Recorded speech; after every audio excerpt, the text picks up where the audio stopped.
Syllabus, आपने हर जगह सुना होगा कि अपना सिलेबस पता करो।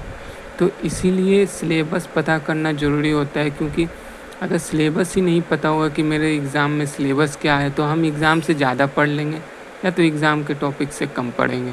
तो हमारा दोनों तरफ नुकसान है। ज़्यादा पढ़ेंगे तो फालतू में चला जाएगा, कम पढ़ेंगे तो एग्ज़ाम ख़राब चला जाएगा। तो इसीलिए सिलेबस अपना पता करो। जिस भी एग्ज़ाम को दे रहे हो आप, उस एग्ज़ाम का सिलेबस पता होना चाहिए कि पर सब्जेक्ट, कि किस सब्जेक्ट का क्या सिलेबस है, क्या टॉपिक है। मैथ्स का क्या टॉपिक आ रहा है, रीजनिंग का क्या टॉपिक आ रहा है। जीके जीएस तो ये अनलिमिटेड है, इसका कोई टॉपिक ही नहीं होता है, सिलेबस ही नहीं होता है। जितना पूछे उतना कम, जितना पढ़ो उतना कम। हिंदी, जो भी सरकारी नौकरी का एग्ज़ाम देते हैं उसमें अधिकतर तो हम लोग गवर्नमेंट एग्ज़ाम के ही होते हैं, गवर्नमेंट स्कूल के ही होते हैं। तो हिंदी हम लोग का मजबूत ही होता है, जो कि थोड़ा बहुत ही पढ़ना पड़ता है हम लोग को व्याकरण में ही।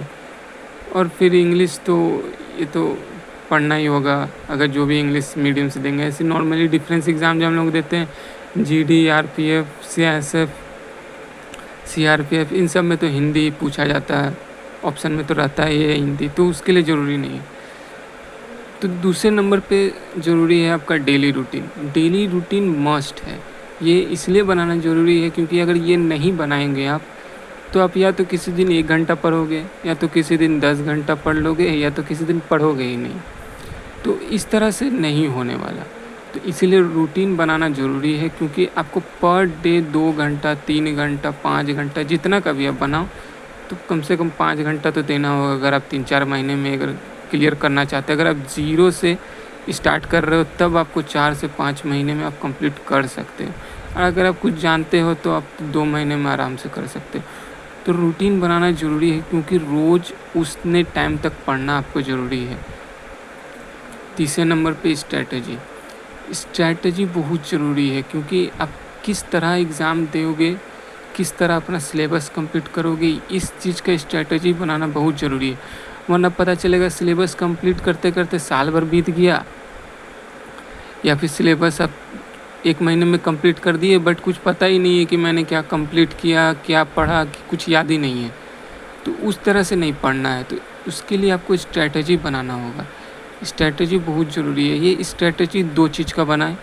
पहला, सिलेबस कंप्लीट करने का स्ट्रैटेजी बनाए कि हमको इतना दिन में ये कंप्लीट करना है, इतना दिन में ये कंप्लीट करना है, और फिर इस तरह से हमको टेस्ट लगाना है, फिर इस तरह से हमको एग्ज़ाम देना है। तो इस चीज़ का पहले आप 1 नंबर पे स्ट्रैटेजी बनाओ। दूसरे नंबर पे आप स्ट्रैटेजी ये बनाओ कि आप एग्ज़ाम जो दोगे उसमें आप पहले कौन सा टॉपिक चुनोगे, ठीक, उसमें कितना मिनट आप टाइम दोगे। इस तरह से आपको स्ट्रैटेजी बनाना होगा। तो एग्ज़ाम वाला अभी छोड़िए, पहले इधर का ही हम लोग देखते हैं, सिलेबस कंप्लीट करना है, क्योंकि सिलेबस कंप्लीट करना बहुत ज़रूरी है।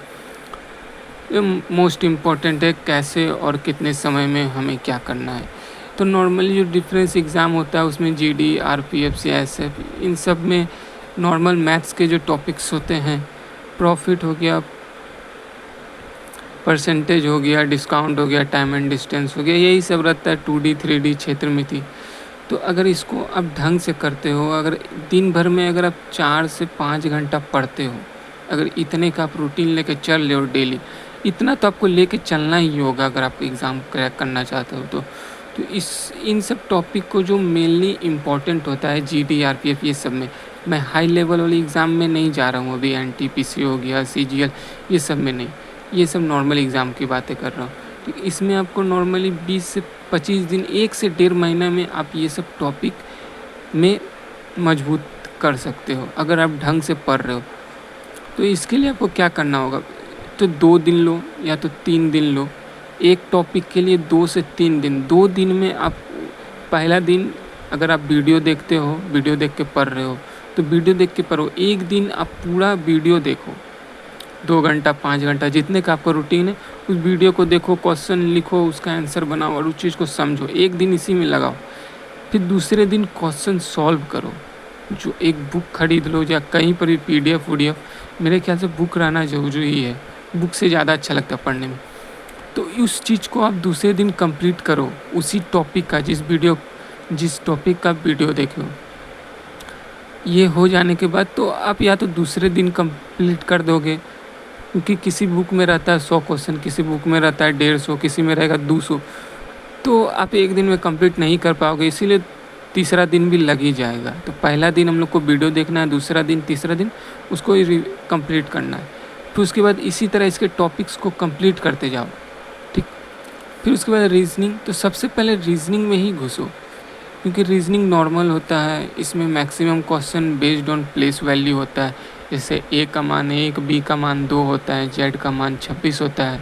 तो ये चीज़ तो आप याद कर लो, आपका मैक्सिमम 15 से 12 क्वेश्चन तो यहीं बना लोगे आप, ठीक। इसमें आप मेनली 15 से 20 दिन दो, इसमें 5 से 6 टॉपिक ही होते हैं, ठीक। इसको आप आराम से कंप्लीट कर सकते हो। और रीजनिंग में फुल उठाने का ये सब्जेक्ट है, इसमें 15 से 20 दिन दो, पर डे पर टॉपिक आप कंप्लीट कर सकते हो एकदम ध्यान से। अगर आप किसी चीज़ के वीडियो देखो और फिर उसका रिवीजन करो, ठीक, तो ये 15 से 20 दिन में आप आराम से कंप्लीट कर सकते हो। फिर उसके बाद जीके जीएस कभी ना ख़त्म होने वाला सब्जेक्ट है, जितना पढ़ो उतना कम, ठीक ना। इसको आप टॉपिक वाइज कवर करो, कंप्लीट करें। हिस्ट्री का हो गया, हिस्ट्री को टॉपिक वाइज कंप्लीट करो, ज्योग्राफी को टॉपिक वाइज कंप्लीट करो। ये आपको जिस दिन से आप स्ट्रेटजी बनाते हो, रीजनिंग स्टार्ट करो, मैथ स्टार्ट करो, फर्स्ट डे से ही आपको ये टॉपिक शुरू करना होगा। जीके जीएस 2 घंटा या फिर 1 घंटा आपको इसमें देना ही होगा, बिना दिए नहीं होगा, क्योंकि ये बहुत बड़ा सब्जेक्ट है। इसे कंप्लीट 2 से 3 महीने में करना भी थोड़ा मुश्किल है, बट 2 से 3 महीना में कर सकते हो, पर इसको शुरू से लेके चलना होगा। ये नहीं कि पहले रीजनिंग कंप्लीट कर दिए, मैथ्स कंप्लीट कर दिए, फिर रीजनिंग में घुस रहे, नहीं, इसको आप फर्स्ट डे से ही लेके चलना होगा, ठीक। इसीलिए आपको स्ट्रेटजी बनाना होगा, बिना स्ट्रेटजी के कुछ नहीं होगा। तो स्ट्रेटजी बनाने के लिए पहले सिलेबस कंप्लीट करने का, तो रीजनिंग में पर डे पर टॉपिक कंप्लीट करो, यही होगा 15 से 20 दिन में कंप्लीट होगा। मैथ्स में पर टॉपिक कवर करो, ये सब 2 से 3 दिन लेके चलो। तो अब मैथ्स में जो मेनली जो टॉपिक्स होते हैं 6-7, ज़्यादा 10 टॉपिक मान लेते हैं। 10 टॉपिक अगर 2-2 दिन भी दे रहा है तो कितना हुआ, 20 दिन, 20 दिन हुआ ना जी। 20 दिन में कंप्लीट करोगे, चलो 10-20 दिन से ज़्यादा 25 दिन लग जाएगा। किसी दिन में, किसी टॉपिक में 2-3 दिन लग जाए, तो आप 1 महीना में कंप्लीट कर सकते हो। और फिर जीके जीएस में घुस जाओ, जीके जीएस पूरा पढ़ते रहो, ठीक। और जैसे ही आपका रीजनिंग कंप्लीट होता है, अब मैथ्स का बहुत ज़्यादा टॉपिक आप कंप्लीट कर दिए हो, 5 से 6 टॉपिक कंप्लीट कर लिए हो, उसके बाद आप टेस्ट लगाना शुरू करो, ठीक। टेस्ट, इसमें क्या होगा कि आपका रीजनिंग जो है प्लस मैथ्स, इसका रिवीजन होते चलेगा। क्योंकि ये चीज़ तो अगर आप छोड़े, रिवीजन जहाँ छूटा तो फिर हो गया बाबू गोलमाल, ठीक। तो ये नहीं छोड़ना है। जैसे ही आपका रीजनिंग मजबूत हो जाएगा, मैथ्स को बहुत सारा टॉपिक आप कंप्लीट कर लिए हो, तो अब टेस्ट लगाना शुरू कर दो, ये आपका रिवीजन भी होता चलेगा। इधर ये नहीं छोड़ना, अब इसको एकदम ध्यान से पढ़ते रहना है, जीके जैसे एकदम इसमें घुस जाना है, ठीक। तो यही है स्ट्रेटजी। टेस्ट कैसे देना है, टेस्ट में पहले आप कौन सा टॉपिक खोलते हो ये आप पे डिपेंड करता है, क्योंकि आपका कौन सा टॉपिक मजबूत है। अगर मेरी मानो तो मैं तो बोलूँगा जीके जीएस में घुसो, क्योंकि ये टॉपिक में आप ज़्यादा से ज़्यादा 5 से 10 मिनट, ये बहुत ज़्यादा है। 10 मिनट जो है बहुत ज़्यादा, कितना भी क्वेश्चन हो, क्योंकि ये एक ऐसा टॉपिक है ना जिसमें कैलकुलेशन करना है ना कुछ भी नहीं करना है। पता है तो ठीक, नहीं पता है तो हटाओ। ये मतलब एक क्वेश्चन में 10 सेकंड, 15 सेकंड, 20 सेकंड ऐसे करके सॉल्व करने का रहता है। पता है तो ठीक है, नहीं पता है तो नहीं है, उसमें तो कुछ किया नहीं जा सकता है। कैलकुलेशन तो है नहीं जो कैलकुलेट करेंगे, फार्मूला लगाएंगे और निकालेंगे। तो सबसे पहले मेरे ख्याल से सबसे पहले इसमें घुसो, 5 से 10 मिनट में इसको कंप्लीट कर दो, ठीक। और उसके बाद फिर रीजनिंग में आओ, ठीक। क्योंकि मैथ्स में जाने का मतलब अगर कैलकुलेटिव आया तो फिर यहाँ फंस जाओगे आप। इसलिए रीजनिंग में घुसो, रीजनिंग कंप्लीट कर दो, फटाफट इसको बनाओ। उसके बाद मैथ्स में जितना ज़्यादा से ज़्यादा टाइम लेके मैथ्स में एंटर करो उतना अच्छा, ठीक। मैथ्स में बहुत ज़्यादा टाइम चाहिए, ठीक। इसीलिए मैथ्स में आओ। अगर मैथ्स फिर भी वीक है तो फिर हिंदी में आओ। रीजनिंग के बाद हिंदी में आना, हिंदी में पहले नहीं आ जाना, रीजनिंग के बाद हिंदी में आना, उसके बाद मैथ्स में जाना। ओके।